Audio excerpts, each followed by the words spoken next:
Ladies and gentlemen, boys and girls, it is now time for the best real estate podcast online. It is time for Lakeway Area Real Estate Talk Live with Mike and Dave Elkins, presented by Elite Realty Group.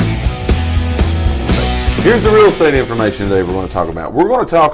We've talked about this before, contingencies. Yes. Okay? Contingencies are normally a part of a real estate contract, and we've talked about those every which way, but we've never really talked in depth about the most common ones, the ones that you see that on most real estate contracts, these contingencies are more likely to show up than any of the others. Right. Now, before we give these 5 to you today, let us tell you this is not no legal or financial information.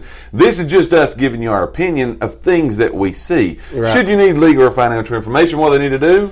Pick up your phone and call. Yeah, Dewey, Cheatham, and Howe. Yes, Dewey, Cheatham, and Howe. They will. We'll tell you. They will be able to help you with that. Contact the person that you're trying to get the legal or financial advice from, and they will be able to tell you that. We're just giving you our opinions. But when it goes to contingencies, we're going to talk about probably the 5 most common ones, is what we've titled this as.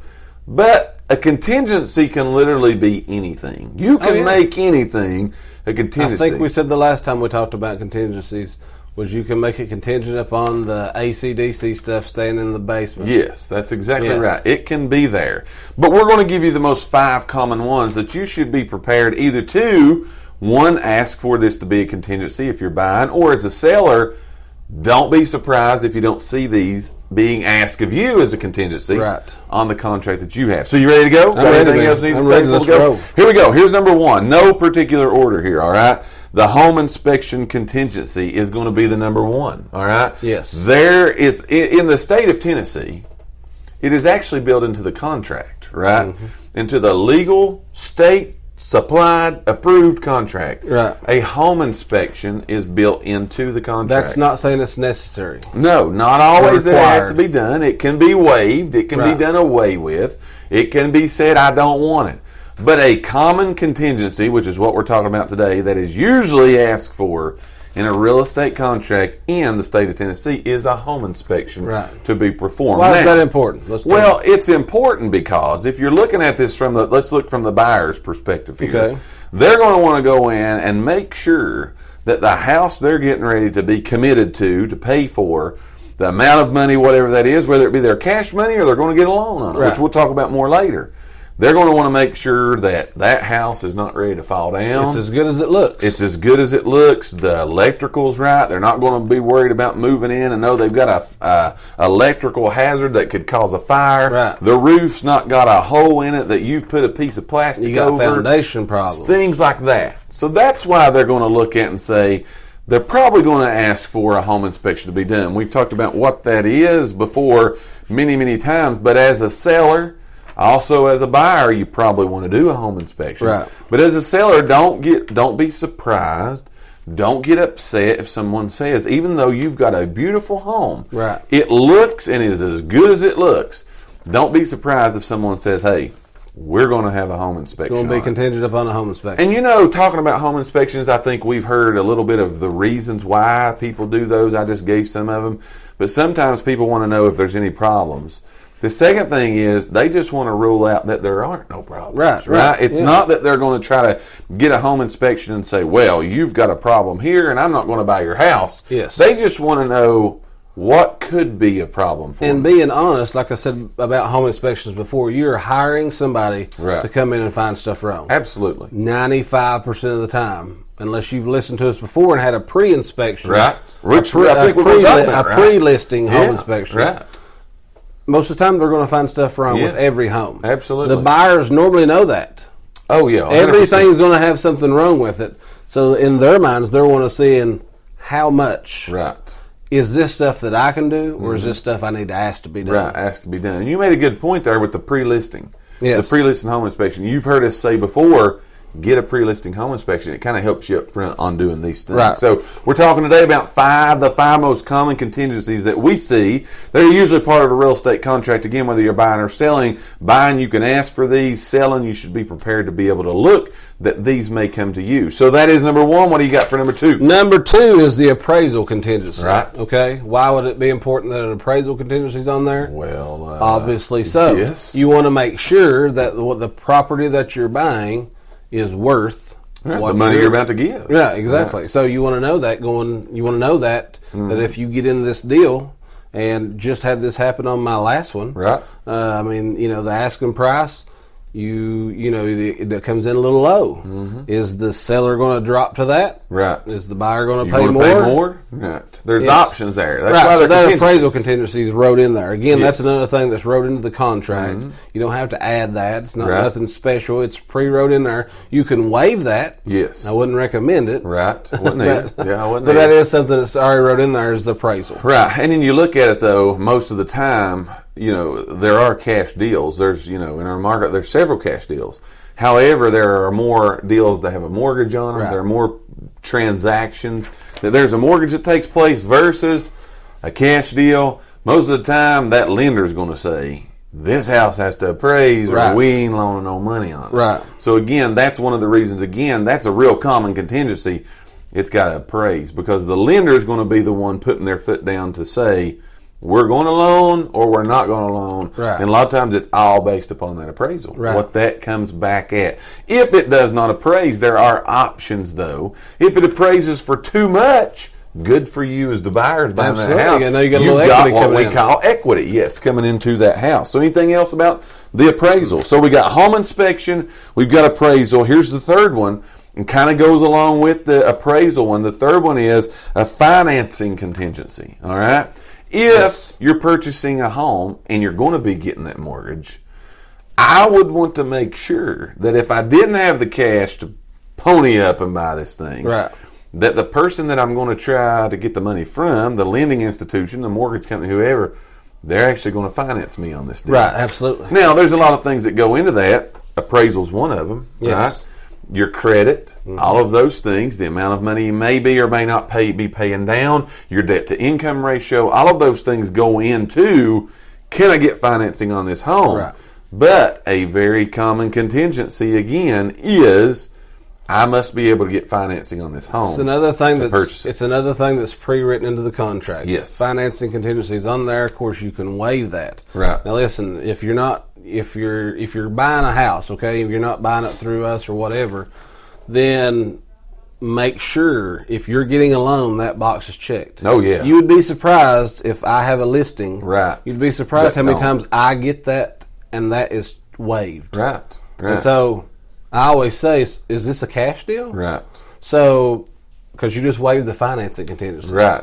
As a buyer, you don't want that if you don't want to do that, especially if you're getting financed. Right. You don't want to do that. Yes. No. So again, and then the reason is, why is this financing contingency on there? Mm-hmm. Being our pre-qualified versus pre-approved. Right. Pre-approved means they've looked at it, right? Right. So pre-qualified, you might have went and got pre-qualified. Right. Quick. Quick. It means quick. Yeah. Again, pre-qualified is they're just taking a look and saying, okay, based on what you've told me, then yes, you can do it. So if you pre-qualified and then you got this, if you don't put that financing contingency on there, when you actually submit your information, the real stuff, and it comes back different, you want to make sure that you've got the contingency. Now you can't get that, right? Absolutely. Now the contingency's not met. Right. So now you're in a little bit of trouble. Nicole's in the house. You know what I'm saying? Yes. Nicole showed up here right in the middle of the show, man. Yeah. We're glad you're with us, Nicole. Nicole's been out running around. So again, financing, it's a big thing. But if you'll notice, these first couple ones, and a lot of these, the next one's not, these first couple ones, they're in the state of Tennessee on the contract that the state supplies for us as realtors to use and companies. These are in there. But You've got to say, I don't want this. Right. You just know need to what I'm make saying? sure that the right box is checked saying, yes, it is contingent Yeah. upon appraisal. Yes, it is contingent upon my financing. Yes, and it's in there for your protection. Right. Both sides. Absolutely. Buying and Yes, selling buying and sides. selling, yeah. These are in there for both of your sides, so you're going to want to make sure. That's number 3. If you just got here, before we give you the last 2, make sure that you're participating in our poll question today. We're doing a little research, and we need you, the nation, to help us out on this, as you always do. Some great answers have came in so far, so we want to hear some more, though. The more info we can get, the better it's going to help us serve you. But here's what we're asking from you today. We want to know, what is the most important feature that you look for in a home? What's the most important thing to you? Dave said he needs a big master bathroom. We've had suites, we've had big rooms, we've had kitchens, we've had family rooms, entertainment rooms, but we want to hear from you guys. So if you've not participated in that yet, make sure that you give us that information. Second thing is, shout us out, man. Say hello so we can talk back to you guys. So we're talking about the 5 most in our experience. The 5 most common contingencies that are on a real estate contract. We gave you the first 3. Turn it over to you. You got number 4. Number 4. Oh, it's my turn again. All right, so this is one that's not on there, and again, you would need to make sure this one's on there. Yeah. Okay. If this applies, if it applies, yes, you need to make sure this is on there. So it's the sale of a current home contingency. Right. So meaning, kind of go a little deeper there. Tell them a little bit what we're saying. I have my house for sale. Right. I want to buy Mike's house. Right. Okay. I want to go ahead and make an offer, and because I just explained this to a lady the other day, and she'd never heard of it. Right. So again, maybe we inform you guys too much. Some people need to start watching the show. That's right, man. I told this lady because she was telling me she likes the house that I've got Right listed now. Right now. Yeah, wants to buy it right now. And she wants to buy it right now. But she's trying to sell her house. Mm-hmm. So I said, well, you can always make an offer. I can make an offer on Mike's house. Right. But it has to be contingent that I sell my house first. Absolutely. And the benefits of that? Well, the benefits let's go for the buyer first. Okay. Right? You're not going to get stuck as the buyer of that home. You're not going to get stuck with 2 mortgages. Absolutely. Okay. That's the importance if you're a buyer. Yeah. If you don't make it contingent Right. upon this, then I have to close this house. Right. Because they didn't put that contingency on there to protect me. But let's go back just a little bit too. We Okay. just talked about a financing contingency. That could mess things up a little bit, mess right? everything up, You yeah. could look at it and lender say, hey, yes, you can buy a new house, but you can't have 2 houses. Right. You can't have 2 payments. Right. Depending on the types of loans that they are. So all that kind of works together Right. as far as these contingencies. But the sale of the current home contingency, again, as far as a buyer, if you could purchase both of them at the same time, you wouldn't get stuck with the 2 mortgages. It's going to be assured that you don't have to move forward on the home that you're buying Right. until your home would sell. Now, a seller's going to have to accept. All these contingencies can be negotiated. They are accepted or declined, right? So a seller would have to be willing to accept that contingency, which, again, in today's market, when we say homes are going really quick, sometimes you don't have time to wait on your house to sell because the house you're wanting is going to be gone. Right. So you would want to go ahead and try, as you were advising yours to do, put an offer in, put it with the contingency that your house sells. The seller, if they accept it, then you're good. However, they may look at you and go, I won't accept that contingency. So what's the benefits of a seller in accepting an offer with a contingency? They've got an offer on their house. Now we have an offer. Yeah, now the offer. We have an offer on the table. Absolutely. Now there's things that a seller could do to protect themselves because you don't want to hang on to an offer forever with the chance of so-and-so might have to sell their house over here. Right. So you always want to make sure that as a seller, you come back and give yourself a right of refusal. Sure. That can be 24 hours, 48 hours, 72 hours, whatever. Right. But that's saying that, I'll take your offer. Right. But if Nicole comes and says, I've made an offer here, I want to buy Mike's house, but it's contingent upon mine. If Nicole says, hey, Mike, I want to buy your house, I don't have that contingency. Right. I want to have a home inspection contingency. Sure. But now, I've got to make a decision here. Yeah, right, exactly. Can I buy 2 houses? Can I have 2 houses? Right. Can mine sell within 48 hours? Right. Or whatever that can. Those are things that you just got to look at and weigh out, negotiate, so on and so forth. You got to look at those things. But these are common. You know what I'm saying? That's why we're talking to you about them today. They're common. They're things that we see. So we're trying to get that information out to you because just like what you said, The woman you were talking to didn't even know you could do this. Right. You know what I mean? She didn't know it was an option. Didn't even know it was an option. And it is 100% an option. That's number 4. Here's the last one, and it is a title contingency. What's a title? Kind of like, if we're going to liken it to, like a car. We got to make sure that what you're selling is yours. You can sell it. There are no liens on it. But again, you're transferring clear title over to the new owners of that home. You want to make sure, as the new homeowner, that contingency is there for you, because you don't want to purchase anything again that somebody else could actually own, and you're buying it from someone who actually don't even own it. It's not nothing that's common nowadays, but I reckon in years past they've had this problem where people actually, I would say, okay, I'm going to sell Mike's house. Right. Mike don't have a clue that I'm selling his house. But I reckon back in, times back that used to happen. Right. Now, more specifically for our date and time, is that Mike might have inherited this house. Sure. And it might have been that Mike's trying to sell this house, and I'm his brother, and he's not going to tell me about it. He's inherited a house, and he's going to try to sell it without me knowing about it. Undermine you, right? Yes. So a title is going. When they do that title search, they're going to make sure that Mike solely has full that I can call that he can do that. Yeah, 100%. So again, that's important to know, because we've seen this just here in the last 5 to 6 months, to where a guy got a property. Right. He tried to sell the property, and in his mind, as far as he knew, it was all his. He bought it without having a title search done. Right.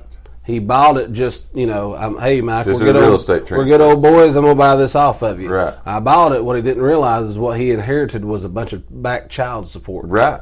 Right. So now he can't sell it. Right. Because it's tied to that property. Yeah. Well, he can sell it if he pays it off. Well, I mean, you got but there's a lot. There's a lot. Yeah. There's a lot there. So that's very important that title contingency is on there. You want to make sure that what you're buying, you can really own it. Right. And keep in mind, as we gave you these 5, all of these are negotiable. There are more than just these 5. We're just talking to you today about the 5 most common ones, because you do see these more than you see the others. But anything is negotiable as far as that goes. They may or may not accept those contingencies for you to be able to do those things, but that's all hashed out in the offer of the property, right? Yeah, again, in the offer.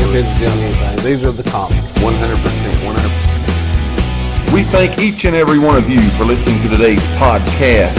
Tune in for future episodes by subscribing to our channel and get the latest and greatest real estate information right here on Lakeway Area Real Estate Talk Live, presented by Elite Realty Group. Until next time, have a great and blessed day.